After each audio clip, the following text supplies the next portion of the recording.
আমি চরমনার এই ময়দান থেকে আমি চরমনার আশিকদের বলতে চাই, আর ঘরে বসার সময় নাই। ইমানের আগুন জ্বালায় দিতে হবে, ইমানের আগুন জ্বালায় দিতে হবে, আর বসে থাকার সময় নাই। আগামীর বাংলাদেশ ইসলামের বাংলাদেশ হবে। আগামীর সংসদে আমরা কোরআন চাই। গোটা বাংলাকে শুনিয়ে দেন, চরমনার ময়দান থেকে শুনিয়ে দেন, এখান থেকে বিপ্লবের আরেকটি আওয়াজ হবে ইনশাআল্লাহ। নারে তাকবীর, লিল্লাহি তাকবীর, আল্লাহু আকবার, লিল্লাহি তাকবীর, আল্লাহু আকবার। কোরআনের শক্তিরা হুশিয়ার সাবধান, হুশিয়ার সাবধান, আল্লাহর শক্তিরা, লিল্লাহি তাকবীর।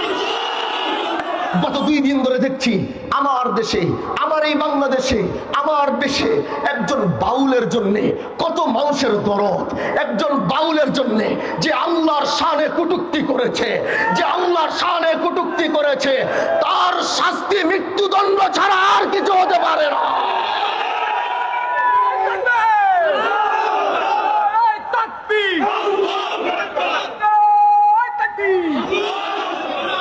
ও বন্ধু, ও বন্ধু, জাগো জাগো।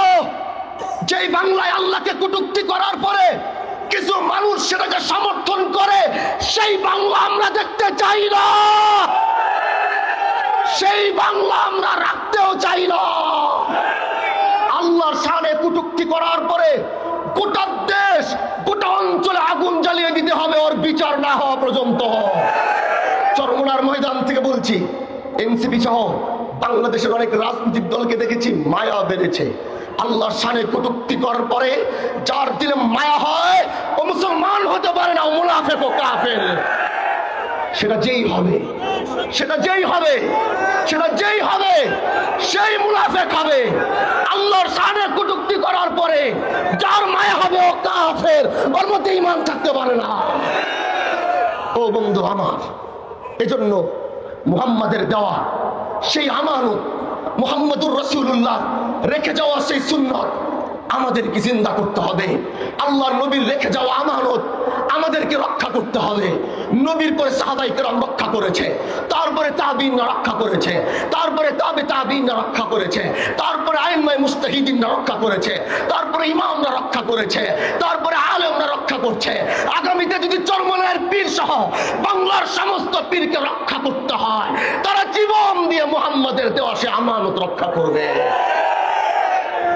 শুধু তারাই নয়, তাদেরকে যারা ভালোবাসে, তাদের জন্য যারা কাঁদে, তাদের আগে পিছে যারা চলে, তারা যদি এতটুকু কোরবানি করবে, তাদের অনুসারীরা তার 100 গুণ বেশি করার জন্য প্রস্তুত আছে। আমি চরমনার এই ময়দান থেকে আমি চরমনার আশিকদের বলতে চাই, আর ঘরে বসার সময় নাই। ইমানের আগুন জ্বালায় দিতে হবে, ইমানের আগুন জ্বালায় দিতে হবে, আর বসে থাকার সময় নাই। আগামীর বাংলাদেশ যদি হবে, আগামীর বাংলাদেশ হবে ইসলামের বাংলাদেশ, আগামীর বাংলাদেশ হবে কোরআনের বাংলাদেশ। আল্লাহ তুমি কবুল করে বলে না আমি। ও বন্ধু, আমি যে আয়াতটি তেলাওয়াত করেছিলাম, আল্লাহ পাক এই আয়াতে বলছে, কুল ইন কুনতুম তুহিব্বুনাল্লাহ ফাত্তাবিউনি ইউহিব্বুকুমুল্লাহ ويغفر لكم ذنوبكم والله غفور رحيم। আল্লাহ তার নবীকে কত ভালোবাসে, তার নবীকে তিনি কত মুহাব্বত করেন, আল্লাহ সেটা তার আয়াতের মাধ্যমে বর্ণনা দেয়।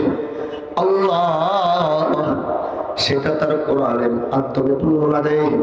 আল্লাহ বলে, নবী বলেন না, কুল ইন কুনতুম তুহিব্বুনাল্লাহ ফাত্তাবিউনি ইউহিব্বুকুমুল্লাহ। এই আয়াতের বর্ণনা অনেকে অনেক রকম শুনেছেন, অনেকে অনেক আলেমের জবান থেকে শুনেছেন, অনেকে অনেকের ওয়াইজিনের জবান থেকে শুনেছেন। আজ আমি আমার জবান দিয়ে একটু বুঝাইতে চাই, আমি আমার জবান দিয়ে একটু শোনাইতে চাই। এজন্য মনটা লাগাও, দিলটা লাগাও, আল্লাহর প্রেম, নবীর প্রেমটা মনের মধ্যে জাগাও। আজ একটু জাগায় আনাও, আগামীতে জানি না কোন সময় আসবে, এজন্য ওই সময় আসার আগে নবীর প্রেম জ্বালায়া নবীর জন্য জীবন দেওয়া লাগলে জীবন দিতে হবে। এজন্য আল্লাহ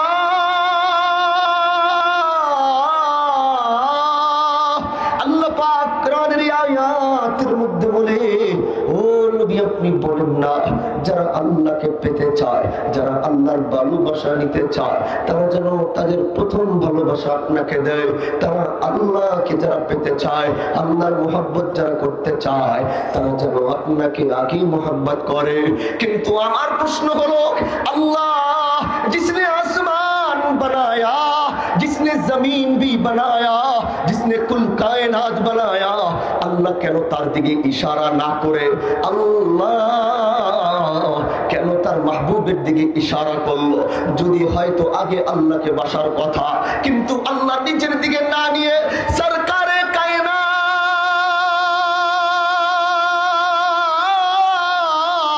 সরকারে কায়নাত মুহাম্মদ আরবি সাল্লাল্লাহু আলাইহি ওয়াসাল্লামের দিকে ইশারা আল্লাহ কেন করলেন? এবার একটু ভালো মতো বোঝা যায়, মনটা লাগায়া দিলটা লাগায়া কথাগুলো বুঝবেন। প্রশ্ন ভিতরে আসে, আল্লাহ নিজের দিকে না করে কেন মুহাম্মাদের দিকে ইশারা করলো? এই আয়াতের ছোট্ট একটু বিশ্লেষণ বলি। আমি যদি মুহাম্মাদুর রাসূলুল্লাহর দিকে তাকাই, দেখি আল্লাহর নবী আমাকে দ্বীন এনে দিছে। আমি যদি মুহাম্মাদের দিকে তাকাই, দেখি মুহাম্মদ আমাকে কোরআন এনে দিছে। আমি যদি মুহাম্মাদের দিকে তাকাই, দেখি মুহাম্মদ আমাকে নামাজ এনে দিছে। যেই নামাজ দিয়ে আল্লাহ চাই, যেই নামাজ দিয়ে রবকে চাই, যেই নামাজ দিয়ে রবের সবচেয়ে কাছে যাইতে চাই, আল্লাহ কেন তার নবীর দিকে ইশারা করলো একটু বুঝেন। এবার সবকিছু তাকাইলে দেখি মুহাম্মদের কাছে পাওয়া যায়। এবার আল্লাহ যে বললো আমাকে ভালোবাসার আগে আমার মাহবুবকে ভালোবাসো, কেন মাহবুবকে ভালোবাসলে নামাজ পাইবা, মাহবুবকে ভালোবাসলে কোরআন পাইবা, মাহবুবকে ভালোবাসলে নামাজ পাইবা, মাহবুবকে ভালোবাসলে মুকাম্মাল দ্বীন পাইবা, মুকাম্মাল ইসলাম পাইবা। যে ইসলাম আল্লাহ বলে ইন্নাদ দীনা ইনদাল্লাহ, ইন্নাদ দীনা ইনদাল্লাহিল ইসলাম। যেটা আল্লাহর কাছে সবচেয়ে কাছে, যেটা আল্লাহর কাছে সবচেয়ে পছন্দ, আল্লাহ যেটার ঘোষণা দিয়েছে, মুহাম্মাদের কাছে যাও, মুকাম্মাল দ্বীন ইসলাম পেয়ে যাবা, পরিপূর্ণ কোরআন পেয়ে যাবা। এবার আল্লাহ বলে আমি কেন তার দিকে ইশারা করলাম, এবার একটু বুঝে নাও। বলে সেটা কিভাবে? বলে এবার তুমি কোরআন পাইলা, কোরআনটা নাজিল করছে কে? সর্বনার মুরিদদের আওয়াজ শুই না মনে হইতেছে এরা মনে হয় ঘুমায় গেছে, মনে হয়। আমি তো বুঝি এরা ঘুমায় না। চরমনার ময়দান কি ঘুমায় গেছে নাকি? এই আওয়াজ তো চরমনার ময়দানের আওয়াজ না। আমি ইমানের আওয়াজ শুনতে চাই চরমনার ময়দান থেকে। দেখি দেখি দেখি আল্লাহু আকবারের তাকবীর দেখি। না না না না না না না, আমার ইমানের আওয়াজ প্রয়োজন। আমি চরমনার ময়দান থেকে আজকে এমন এক শব্দ আর আওয়াজ চাই যেটা দিয়ে বাংলার সমস্ত নাস্তিকদের মধ্যে ভয় সৃষ্টি হবে, আল্লাহর দুশমনদের ভিতরে ভয় সৃষ্টি হবে। এমন এক তাকবীর আমি চরমনার ময়দান থেকে দেখতে চাই। বলো নারায়ে তাকবীর। সমস্ত নাস্তিকদেরকে শুনিয়ে বলো আল্লাহু আকবার। আল্লাহর দুশমনদেরকে শুনিয়ে বলো আল্লাহু আকবার। আল্লাহর সমস্ত কুফফারদেরকে শুনিয়ে বলো আল্লাহু আকবার। চরমনার ময়দান থেকে আগামীর বাংলাদেশ ইসলামের বাংলাদেশ হবে। আগামীর সংসদে আমরা কোরআন চাই। আল্লাহ তুমি কবুল করো। আজকের মতো এখান থেকে বিদায় নিব, মন ভরেনি। আগামীতে যদি দেখা হয় সেটা রাজপথে হবে। আগামীতে যদি দেখা হয় তাহলে ইসলাম প্রতিষ্ঠিতের জন্য দেখা হবে। যদি ওই দেখায় জীবন দিতে হয়, আমরা জীবন দিতে প্রস্তুত আছি তো ইনশাআল্লাহ।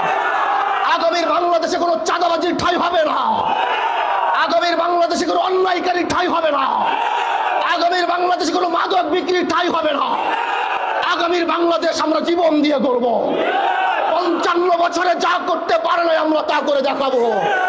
পারবো তো ইনশাআল্লাহ। আজকের মতো বিদায় নিব, মনটা ভরেনি। রেখে গেলাম কিছু কথা।